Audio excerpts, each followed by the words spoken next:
6 months after the city buried the legend of the silent executioner, a judge is found alive, paralyzed, eyes wide, a feather pinned to his tongue. No blood. No blade. Just a note. A new silence is coming. He trained us well. Detective Miriam returns to the ruins of the choir loft. But someone else is already there. A child, playing Emmanuel's hymn. Backward.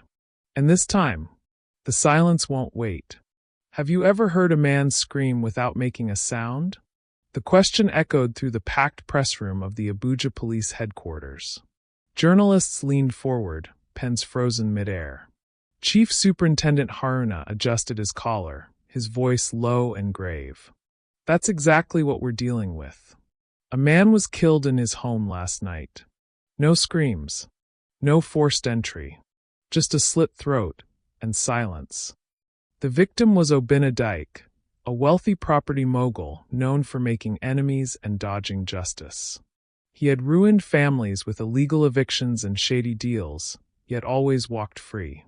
But now, Obinna was found slumped over a leather couch in his high-rise apartment in Maitama. His blood soaked the imported Persian rug. The cut across his throat was so precise, it looked surgical. No neighbors heard a thing. The only clue was a single feather on the floor, dark and stiff like it had been scorched. No security footage. No fingerprints. Nothing but rumors, and one chilling name whispered in Gwarinpa's shadows: the silent executioner. Far from the polished conference room, 23-year-old Emmanuel Okoye stood in a rundown compound in Nyanya, tracing the faded scars on his throat in the mirror. His reflection trembled. Once a talented choir boy with a voice that melted hearts, Emmanuel had lost it all in a house fire 6 years ago. The same fire that took his family. The same fire started by men working under Obinna's order when they cleared the family's land without compensation. Emmanuel's vocal cords were destroyed. He hadn't spoken a word since. But his silence held a darker melody now, one composed of rage, precision, and vengeance. He opened the drawer and removed a cloth-wrapped object. Inside lay a custom karambit blade, curved and silent. It gleamed with purpose. He turned off the lights, slipped into the shadows, and left the compound unnoticed. Someone would fall tonight. Detective Miriam Yuba stood at the scene, her eyes fixed on the feather. She had been with the force for over 12 years, but this murder, it unsettled her. Obinna Dyke had enemies, sure, but this? It felt different. Clean. Personal. Not just about money or land. This was judgment. She picked up the feather with tweezers. It wasn't just any feather. It was a guinea fowl feather, charred at the tip. Her grandmother used to burn such feathers in rituals for invoking justice. Coincidence? Or a calling card? Back at the forensics lab, the technicians had no luck. No skin cells. No hair. No digital trail. But Miriam noticed something strange in the victim's CCTV backup. A 3-second static, just before Obinna died. No glitches before or after. Almost like someone had jammed the feed. Whoever did this knew the system. And they knew how to disappear. But no one is invisible forever, she thought. Then the lab technician called her over.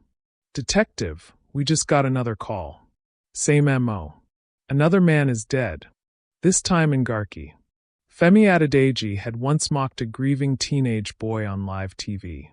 The boy had just lost his mother during a brutal forced eviction, and Femi, an estate lawyer for Dyke Holdings, laughed at the camera and said, "This is business, not charity."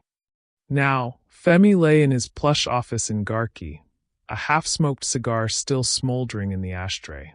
His throat had been slit in the exact same manner, clean, quiet, and surgical. The janitor found him in the morning. Again, no signs of struggle, no alarms triggered. Just the same charred guinea fowl feather on the desk. Miriam stared at the body. 2 men. Same method. Same symbol. Her chest tightened.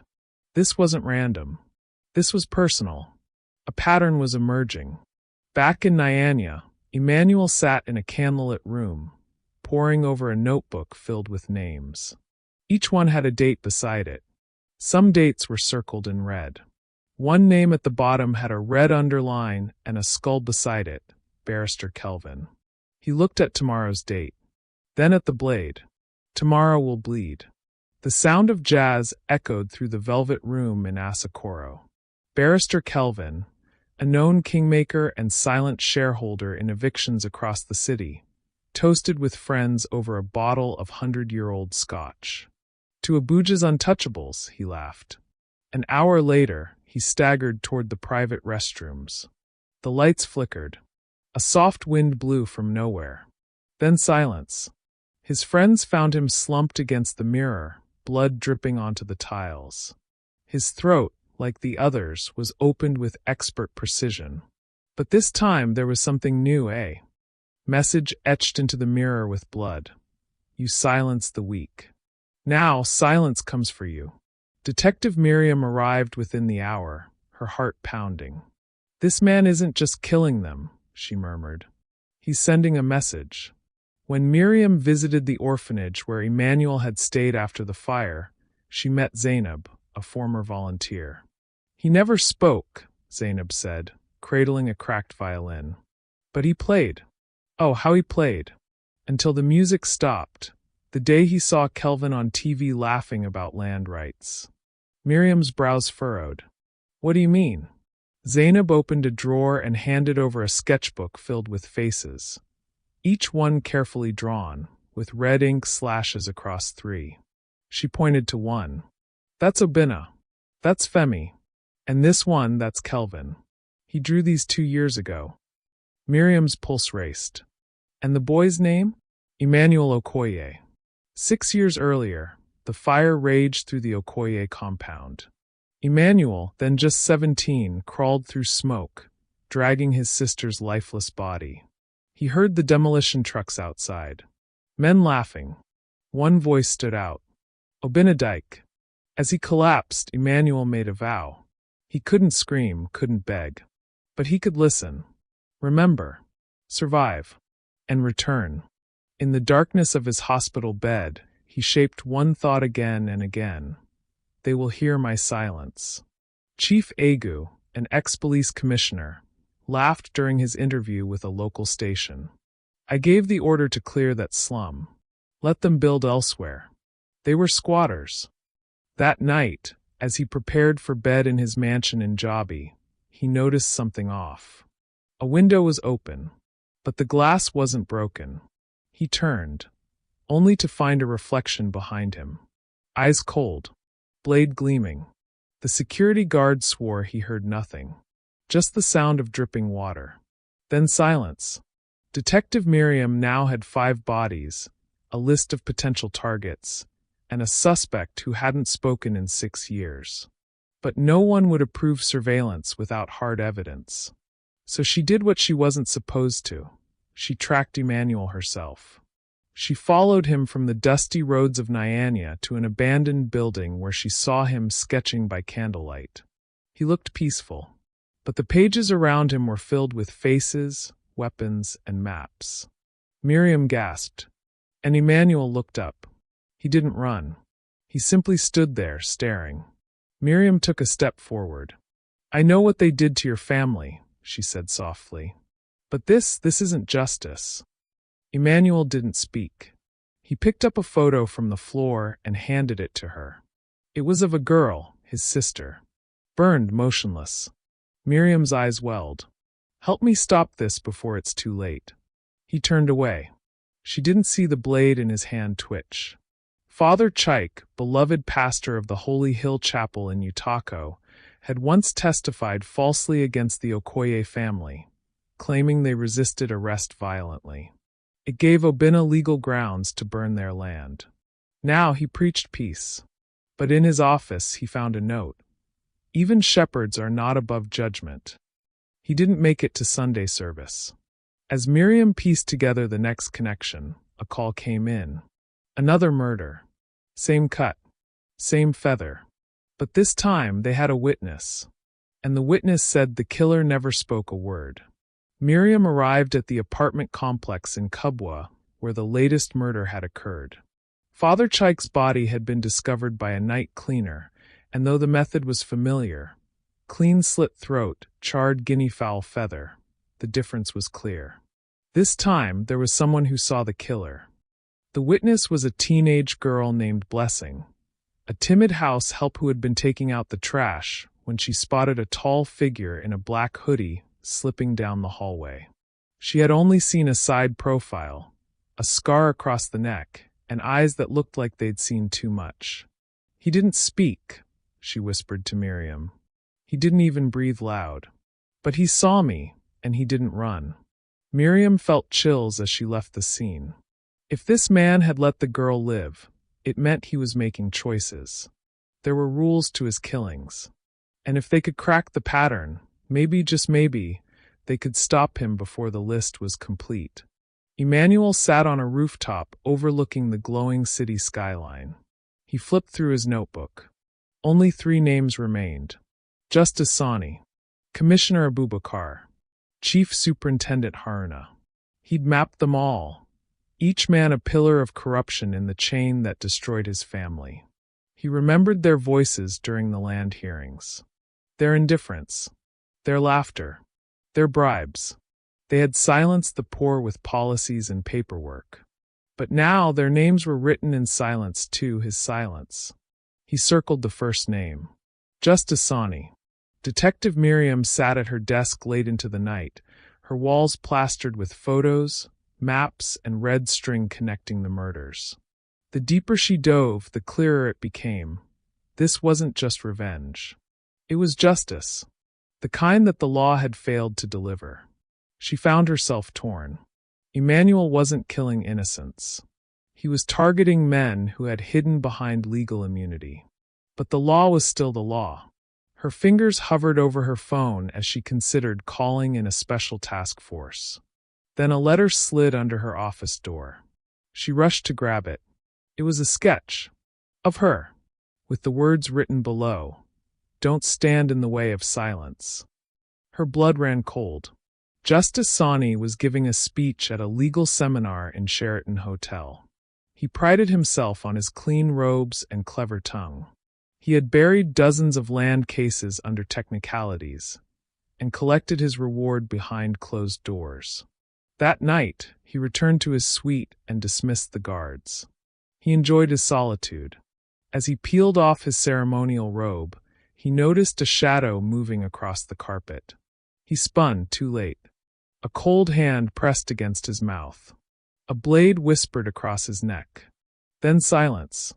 When the guards returned in the morning, they found the judge posed in his leather chair, mouth open, eyes glassy, and the symbol of a feather pinned to his chest with a paperclip. The note read, "Silence judges louder than you ever did." Zainab visited Emmanuel's old neighborhood in Mararaba and sent Miriam pictures of the ruins. Charred blocks, melted shoes, a rusted tricycle. It was there that young Emmanuel had dragged his mother's body through the flames. He had hidden under floorboards, inhaling smoke, while the demolition men laughed and lit matches. Among the debris, Zainab found a rusted tin box with a scorched family photo. Emmanuel was smiling in it. That was the last smile anyone had ever seen from him. Zainab texted Miriam, "He's not just killing. He's remembering. He's recreating what was stolen from him." Chief Superintendent Haruna locked his doors and doubled his security.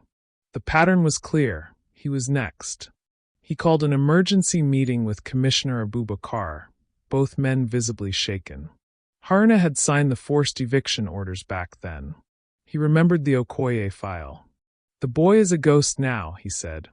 "We need to erase him before he erases us." But Emmanuel was already watching. From a rooftop across the road, through a sniper lens. Not to kill, yet but to watch fear take root. Let them taste what they fed others. Miriam, now sure of Emmanuel's pattern, devised a sting. She leaked a fake document suggesting Haruna would be speaking at a public land summit. Then she waited. On the night of the summit, she and her team scanned the crowd. No sign of Emmanuel. But the guards at Haruna's Real house found something on the gate. A feather. And a note. You thought silence meant ignorance. But silence sees. Inside the house, Haruna was gone. Haruna's body was found 2 days later in a police storage facility. The scene was brutal yet eerily quiet, his badge driven through his chest, his eyes open, fixed on the ceiling. The killer had left a symbol made of charcoal, an open mouth, crossed with an X. Miriam wept in her car. Not for Haruna, but for the realization that she might be too late to stop the final name on the list. Commissioner Abubakar. Zainab confronted Emmanuel in an abandoned chapel where he often hid. You were the light of that choir, she said softly. Now you're the shadow in every corner. Stop, please. He didn't look at her. Instead, he passed her a final drawing, a silhouette walking away from a fire, holding a blade and dropping a feather behind. Zainab sobbed. Is that you walking into peace or into your grave? He said nothing. Commissioner Abubakar locked himself inside a villa in Maitama, surrounded by armed men, dogs, and cameras. But one thing Emmanuel had mastered over 6 years was silence. The commissioner's guards found him the next morning, hanging upside down from his balcony, throat opened like a whisper. A final message carved into the glass. This is the sound of justice. Can you hear it now? Miriam arrived at the scene. No note. No feather. Only Emmanuel's sketchbook. And the last page was blank. The city mourned, but not for the dead. It mourned for its illusions. Newspaper headlines screamed top officials slain by vigilante assassin, but the people whispered a different name, deliverer. In the marketplaces, barbershops, and inside Kiki Napeps, the story grew louder. Some saw Emmanuel as a demon. Others as a necessary evil. Detective Miriam stood on the balcony of the police headquarters, watching the sun bleed into the Abuja skyline. The final sketchbook had been handed to forensics. It told a complete story, one drenched in pain, silence, and revenge. But something bothered her. The final page had no signature mark. No feather. No poetic line. No symbol. She couldn't shake the feeling. It wasn't over. 3 days later, a man in a black suit arrived at the National Intelligence Agency. His name was Depo. He wore tinted glasses and carried no emotion. Miriam was summoned to brief him. He's done, she said plainly. The list is complete. Depo leaned forward. You think revenge has a finish line? You think men like him stop once the last name is crossed out? No. Men like that always write new lists. Miriam narrowed her eyes. You're not here to help catch him. You're here to silence the story. Depo smiled. I'm here to ensure silence remains silence. For national interest. In a small compound in Karu, an old man walked into a tailor's shop and handed over a blood-stained choir robe. Mend this, he whispered. The tailor, confused, opened the cloth. Inside was a smaller parcel, a note, a feather, and a key. The note read, The robe was once white. So was I. The tailor took the key to the police anonymously. It opened a storage locker under the ruins of the Okoye home. Inside, files, photos, and recordings from the past 6 years. Emmanuel had documented everything. Miriam stared at the cache. He wanted the truth out. Not just the bodies. But one name in the files hadn't been on the official list. A name underlined twice. Zainab. Zainab was brought in for questioning. Her hands trembled. I didn't know he would become that. I just wanted to protect him. But Miriam pressed. This photo. You're in the demolition office. With Obinna. 2 weeks before the fire. Why? Zainab broke down. I begged them to spare the house. They said Emmanuel's father had to give up his land. I convinced his father to sign the document. I thought it would save them. But it was a trap. They set the house on fire that night. Miriam stepped back. You betrayed him. Zainab wept into her hands. I thought it was mercy.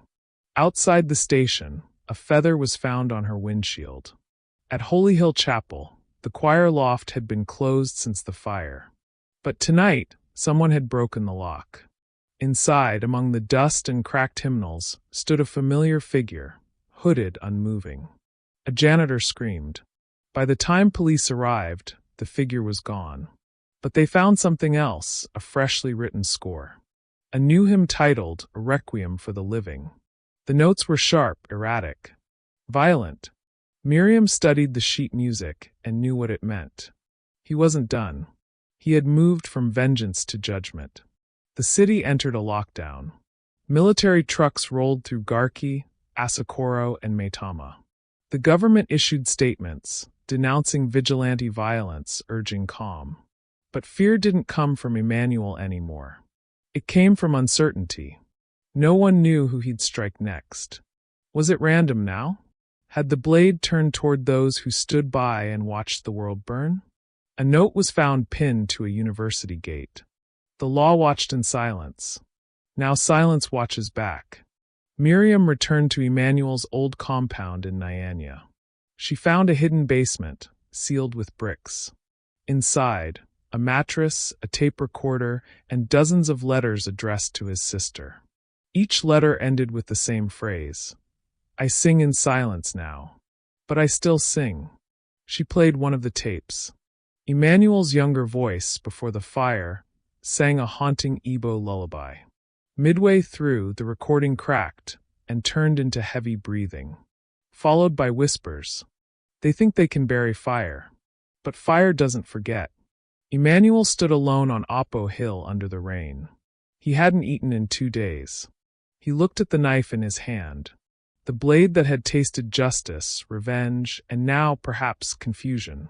He dropped to his knees, staring at the lights of Abuja in the valley below. Did they hear it? He whispered to himself. But no one answered. He closed his eyes and saw Zainab. Zainab woke in the middle of the night. Her window was open. A candle burned on her floor. There was a violin in the center of her room. Her old one, the one she'd given Emmanuel after the fire. Next to it, a note. I have no voice, but I still remember your silence. Zainab screamed. By the time police arrived, the violin was gone. But her photo was missing from the wall. Miriam found Emmanuel standing outside the ruined choir loft, blade in hand, head bowed. She didn't raise her gun. It's over, Emmanuel. You've said enough. He looked up, eyes full of tears. Then behind her, a sniper bullet ripped through his shoulder. Government agents swarmed in. Depo stepped forward, gun raised. Too dangerous to live. Miriam stood between them. No. He ends it on his own terms. Emmanuel, bleeding, stepped into the choir. He picked up the rusted microphone. And for the first time in years, he made a sound. A low, cracked hum. Then silence. And the blade fell from his hand. Emmanuel was rushed into a private medical facility. He was alive, but barely. Bullet lodged near his shoulder, blood loss severe. Depo insisted he be placed under solitary surveillance. He is not a man, Depo said coldly. He is a message with a pulse. Miriam stood by the glass, watching him breathe slowly. Emmanuel had crossed a line, but so had the world that made him. She replayed the hum he made before collapsing. It had the rhythm of a song, one his sister used to sing. He wasn't trying to escape. He was performing his final requiem. That night, armed agents guarded every corner. But when the midnight hour struck, every camera in the facility glitched for exactly 12 seconds. When they came to, Emmanuel's bed was empty. The government declared Emmanuel dead. Depo released a press statement. The threat has been neutralized. Abuja is safe again. But Miriam wasn't convinced. The body wasn't found. No trail. No blood drops past the hallway. Just an empty 4 and another feather. This one pinned to the ceiling with surgical thread. She visited the police morgue to confirm if any John Does had turned up. None. But something else caught her attention. A body tag mismatched on a corpse that wasn't logged. Male. 20s, burnt beyond recognition. She looked closer. A small sketch tattooed onto the wrist. A broken violin. Her heart sank. Weeks passed. Abuja returned to routine. Construction resumed. Politicians smiled on billboards. Social media shifted to new distractions. But in the underground, the legend of the silent executioner grew. Graffiti appeared on walls near Apo and Nyanya, a hooded figure holding a blade of silence. People wore feathers on their wrists like bracelets. Songs were composed, folk ballads, trap beats, even church hymns. He didn't scream, but the city heard him. Zainab vanished from public life. And Miriam watched from the sidelines, knowing peace had come not because the system healed, but because it bled.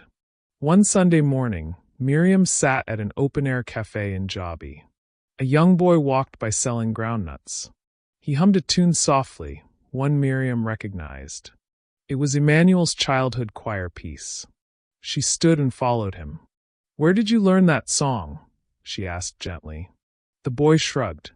"The man in the mask. He teaches us."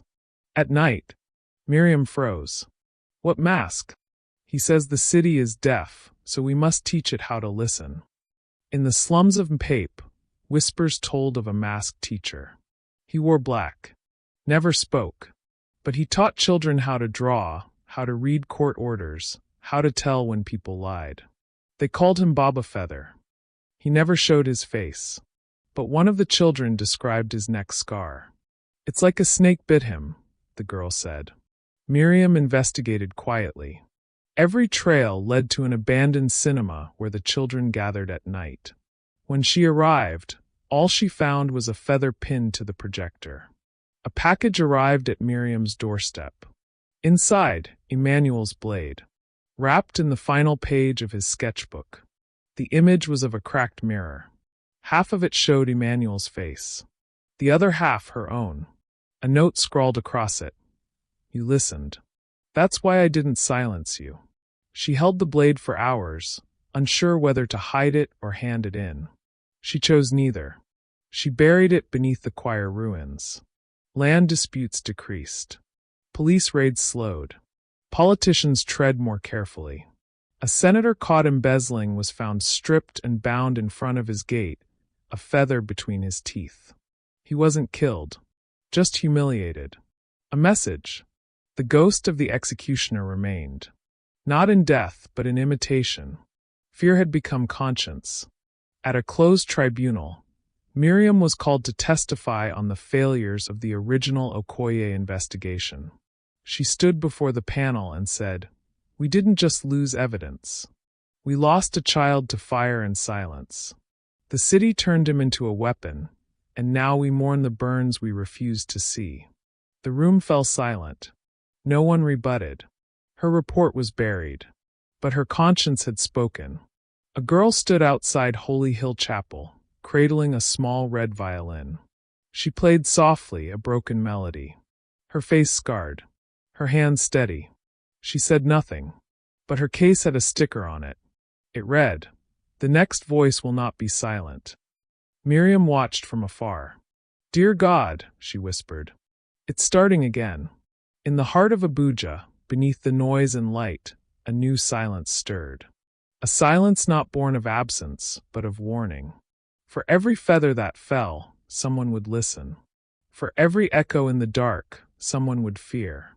Justice had worn many faces, but none as haunting as the one that smiled in silence. The blade had fallen, and still no one heard it.